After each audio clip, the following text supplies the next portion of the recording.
Good morning.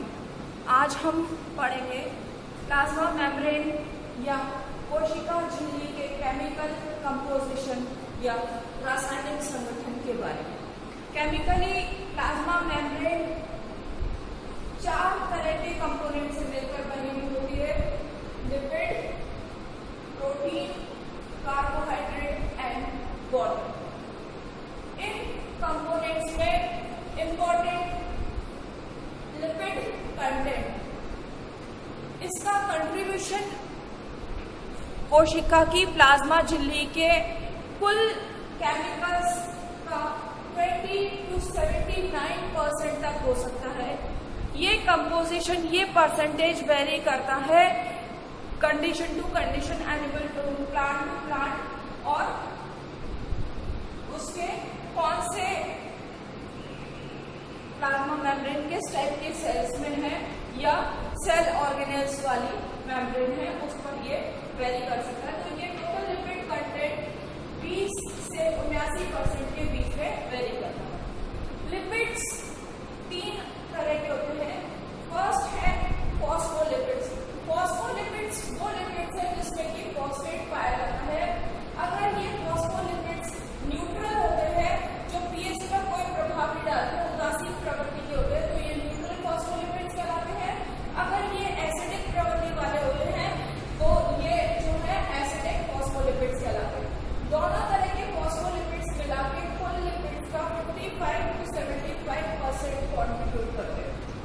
Neutral phospholipids cholesterol के साथ associated होते हैं। इसके एग्जाम्पल है ल्यूसिफिन, सिपेरिन, स्पिकोलेटिन, ये इसके एग्जाम्पल है। एसिडिक फॉस्फोलिपिड्स के एग्जाम्पल है इनसिटॉल, फॉस्फोटिडल सीरीन, फॉस्फोटिडल ग्लिसरॉल। ये जो है इंपॉर्टेंट लिपिड्स हैं प्लांट सेल की प्लाज्मा मेम्ब्रेन। कोलेस्ट्रॉल ऐसा लिपिड है जो सिर्फ एनिमल सेल में पाया जाता है। प्लांट सेल में और बैक्टीरियल सेल में कोलेस्ट्रॉल एब्सेंट होता है। इसका कॉन्ट्रीब्यूशन अबाउट 5% है और ये स्क्वालिन से डिराइव होता है। कोलेस्ट्रॉल जो है प्लांट सेल में नहीं होता है, एनिमल सेल में ये सेल की फ्लूइडिसिटी या तरलता पर अपना प्रभाव डालता है। नेक्स्ट तरह के लिपिड्स है ग्लाइकोलिपिड्स। ग्लाइकोलिपिड्स जो है वो कार्बोहाइड्रेट्स लिपिड्स से अटैच्ड है, इसलिए इनको ग्लाइकोलिपिड्स कहते हैं। और ये कार्बोहाइड्रेट्स लिपिड से ग्लिसरॉल एंड पे अटैच होते हैं बाय फॉर्मिंग ग्लाइकोसिडिक बॉन्ड। तो 3 तरह के लिपिड्स प्लाज्मा मेम्ब्रेन में पाए जाते हैं। लिपिड्स के बाद अगला मुख्य घटक है प्लाज्मा मेम्ब्रेन का प्रोटीन। प्रोटीन लगभग 20 से 70% भाग प्लाज्मा मेम्ब्रेन का बनाते हैं और ये प्रोटीन 2 तरह के होते हैं, एक्सट्रिंसिक और इंट्रिंसिक। एक्सट्रिंसिक प्रोटीन बाहर प्रोटीन या आउटर प्रोटीन है जो कि पेरिफेरल लेयर पर ऊपर की तरफ इस पर ये लगे हुए रहते हैं। एक्सट्रिंसिक प्रोटीन आउटर अटैचमेंट है जिसको कि आसानी से अलग किया जा सकता है। किससे अलग किया जा सकता है?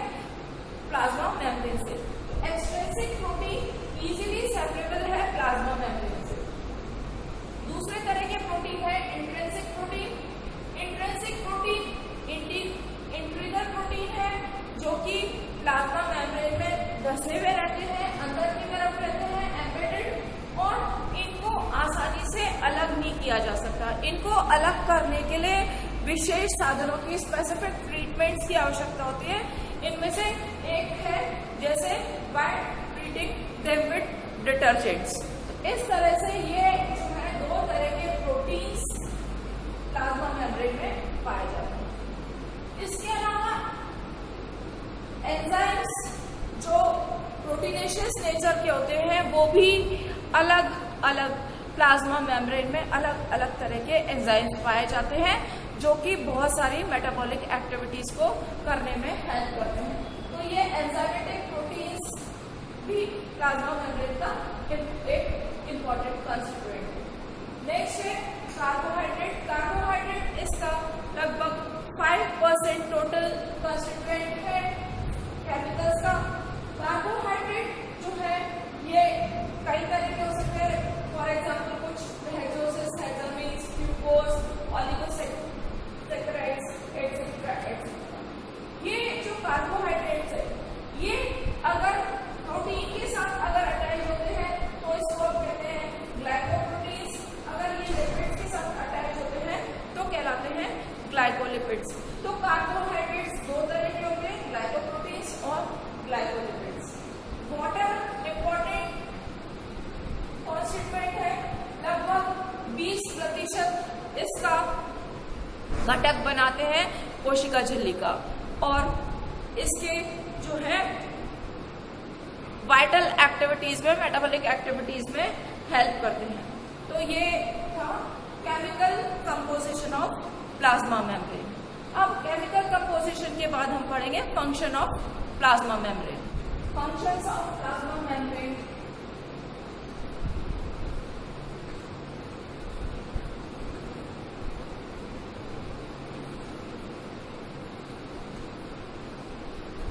जीव द्रव्य कला के प्लाज्मा झिल्ली के क्या क्या काम है। प्लाज्मा झिल्ली जो है वो एक आउटर एनवलप का काम करती है। तो ये सबसे पहला इसका काम है प्रोटेक्टिव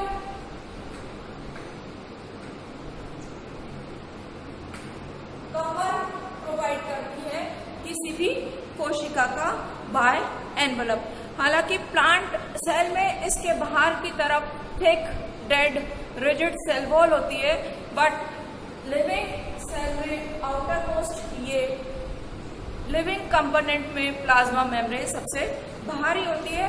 और ये जो है ये किसी भी कोशिका की इंडिविजुअलिटी प्रोवाइड करवाती है। ये किसी भी सेल को एक स्पेसिफिक साइज प्रोवाइड करवाती है, और ये एक इम्पॉर्टेंट मेम्ब्रेन है।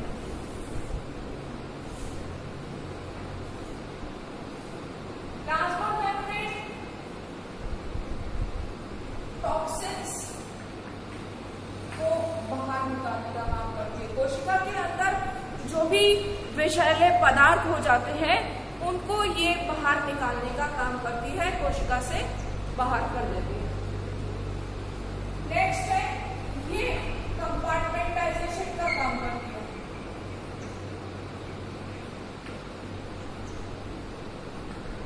हम पढ़ चुके हैं कि प्लाज्मा झिल्ली एक यूनिट मेम्ब्रेन का काम करती है, अर्थात जैसी झिल्ली एक कोशिका के चारों तरफ होती है वैसी ही झिल्ली कोशिकांग के चारों तरफ भी होती है। अगर वो कोशिकांग क्लोरोप्लास्ट है तो हम इसे क्लोरोप्लास्ट मेम्ब्रेन कहते हैं, माइटोकॉन्ड्रिया है तो माइटोकॉन्ड्रियल मेम्ब्रेन कहते हैं। इस प्रकार हर कोशिकांग के चारों तरफ उनकी अपनी भित्ति होती है। तो ये जो भित्ति है कोशिका के चारों तरफ है या कोशिकांग के चारों तरफ, ये उसके अंदर एक माइक्रो एनवायरमेंट बनाती है जिसमें कि वो कोशिका या वो अंग विशेष, जो कोशिकांग विशेष जो है वो अपना काम करता रहता है। तो ये कंपार्टमेंटाइजेशन का काम करती है या ये माइक्रो एनवायरमेंट प्रोवाइड करती है सेल को। इसके अलावा ये सॉल्यूट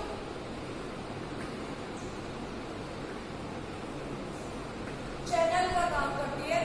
सॉल्यूट कुछ पदार्थ हैं जो कि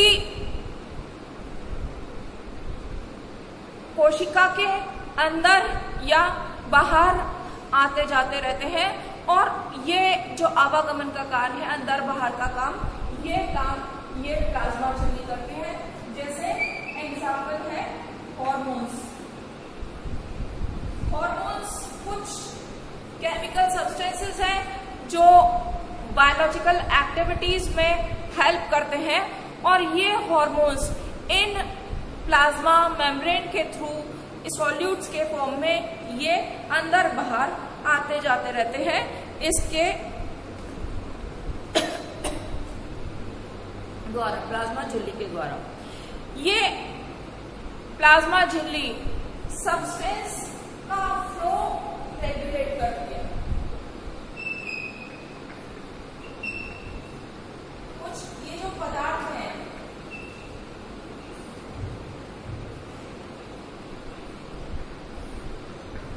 ये अगर ये प्लाज्मा झिल्ली है, ये स्पेसिफिक सेल की प्लाज्मा मेम्ब्रेन है, मटेरियल इसके अंदर इस प्लाज्मा मेम्ब्रेन के द्वारा आएगा नहीं आएगा, अंदर से बाहर जाएगा, कितनी मात्रा में अंदर से बाहर या बाहर से अंदर उसका मूवमेंट होगा, ये रेगुलेट करने का काम प्लाज्मा मेम्ब्रेन का है और इस तरह से ये सेल्यूलर मेटाबॉलिज्म में मदद करती है। कुछ पदार्थ को ये आने देती है, कितना आने देती है कितना नहीं आने देती है, ये जो है ये निर्भर करता है प्लाज्मा झिल्ली पर। ये रेगुलेट करने का काम प्लाज्मा झिल्ली का है। इसके अलावा प्लाज्मा झिल्ली पर ऑलिगोसैकेराइड्स पाए जाते हैं।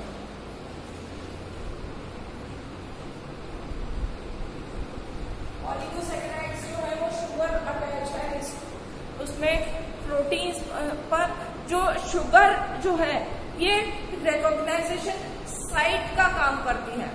ये काम करती है कि कोशिका को उसकी सतह को पहचानने का काम। ये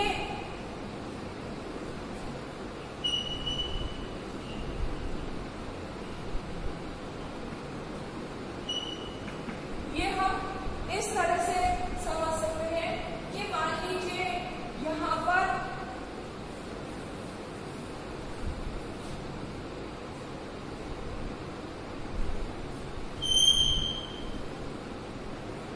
ये है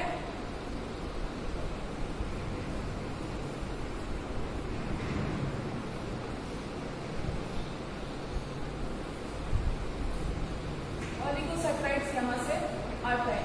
तो ये ऑलिगोसैकेराइड्स रिकॉग्नाइजेशन सेंटर का काम करते हैं। मान लीजिए कोई अटैक हो रहा है, यहाँ पर कोई इंसेक्ट आकर इस कोशिका झिल्ली पर बैठ रहा है, इसमें जो है वो अपना इम्पैक्ट डालने की कोशिश करता है। तो यहाँ पर ज्यादातर इंसेक्ट्स या फंजाई या दूसरे वो है मटेरियल कुछ सीक्रेट करते हैं जैसे प्रोटीन। तो ये जो प्रोटीन है उनको रिकॉग्नाइज करने का, पहचानने का काम ये ऑलिगोसैकेराइड करते हैं कि उसको अलाउ करना है या नहीं करना है। ये इम्पोर्टेंट फंक्शन है कोशिका कला का, प्लाज्मा कला का, रिकॉग्नाइजेशन साइट। इसके अलावा ये जो है ये कैरियर का काम करते हैं और प्रोटीनेशियस कैरियर का काम करते हैं। अगर ये रिकॉग्नाइज कर लेते हैं मटेरियल को और अगर सूटेबल मटेरियल होता है तो वो उसको अंदर ले जाने का काम करते हैं कोशिका के अंदर, और इस तरह से ये जो है ये ट्रांसपोर्टेशन ऑफ मटेरियल में या एक्टिव ट्रांसपोर्टेशन में हेल्प करते हैं। कुछ स्पेसिफिक हार्मोन्स या एंजाइम्स यहाँ पर पाए जाते हैं जो स्पेसिफिक बायोलॉजिकल रिएक्शन में हेल्प करने का सहायता यहाँ पर करते हैं। इसके अलावा कुछ जो प्लाज्मा मेम्ब्रेन है वो फैगोसाइटोसिस का काम करती है।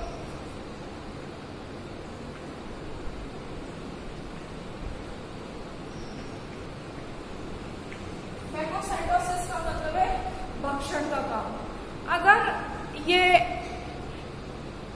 बाहरी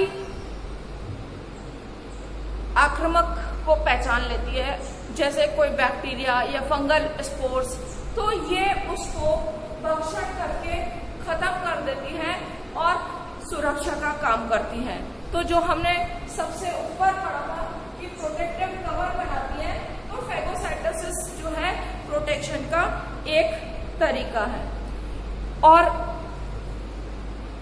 सबसे मुख्य फंक्शन या इन सबके कंबाइंड फॉर्म में जो प्लाज्मा मेम्ब्रेन का फंक्शन है वो ये है कि नेबरिंग सेल से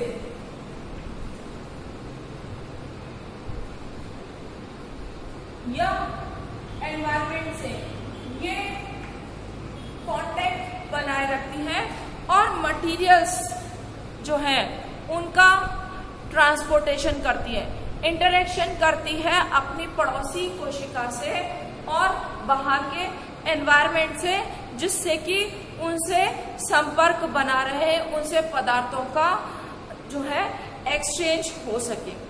तो ये है important functions of plasma membrane. Plasma membrane के ये मुख्य जो कार्य यहाँ हमने पढ़े, ये कुछ इंपॉर्टेंट फिजियोलॉजिकल एक्टिविटीज के होते हैं जो कि इन शॉर्ट में हम देख रहे हैं, जैसे परमिएबिलिटी,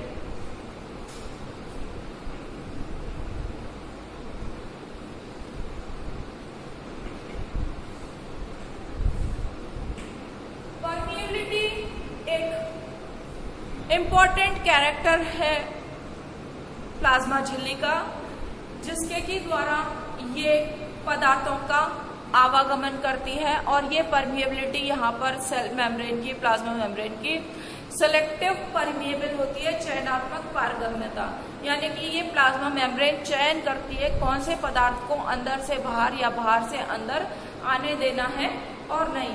और ये जो है इम्पोर्टेंट कैरेक्टरिस्टिक फिजियोलॉजिकल फीचर है प्लाज्मा मेम्ब्रेन का। तो plasma membranes are selective permeable, चयनात्मक पारगम्यता होती है। इसके अलावा ये पैसिव ट्रांसपोर्ट करते हैं।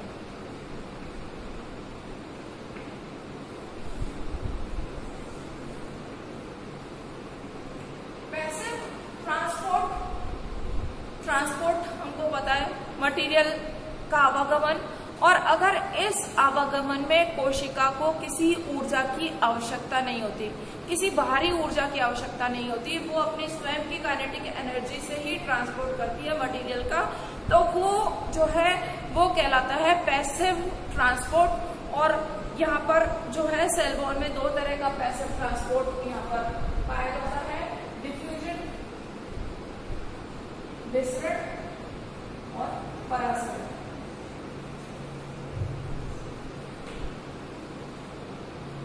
डिफ्यूजन ऐसा ट्रांसपोर्टेशन है जिसमें एनर्जी की जरूरत नहीं रहती है, जिसमें कि मटेरियल का मूवमेंट लो कंसंट्रेशन से हाई कंसंट्रेशन की तरफ होता है, वो कहलाता है डिफ्यूजन।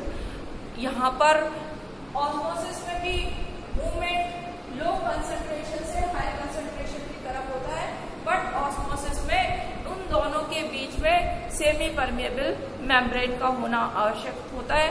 बट इन दोनों तरह के मूवमेंट या ट्रांसपोर्टेशन में बाहरी अतिरिक्त ऊर्जा की आवश्यकता नहीं रहती, इसलिए ये कहलाता है पैसिव ट्रांसपोर्ट।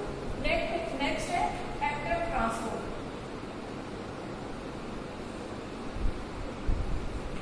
एक्टिव ट्रांसपोर्ट ऐसा ट्रांसपोर्ट है जो कोशिका झिल्ली के द्वारा होता है, लेकिन जिसके लिए ऊर्जा की आवश्यकता रहती है, एटीपी इसके लिए रिक्वायर्ड होती है, और उस ऊर्जा की सहायता से ये मटेरियल्स का ट्रांसपोर्टेशन प्लाज्मा मेम्ब्रेन के थ्रू होता है। तो ये डिफरेंट फिजियोलॉजिकल एक्टिविटीज हैं जिनके थ्रू प्लाज्मा मेम्ब्रेन एक्टिव रहती है और अलग अलग जैविक क्रियाओं में अपना योगदान करती है। धन्यवाद।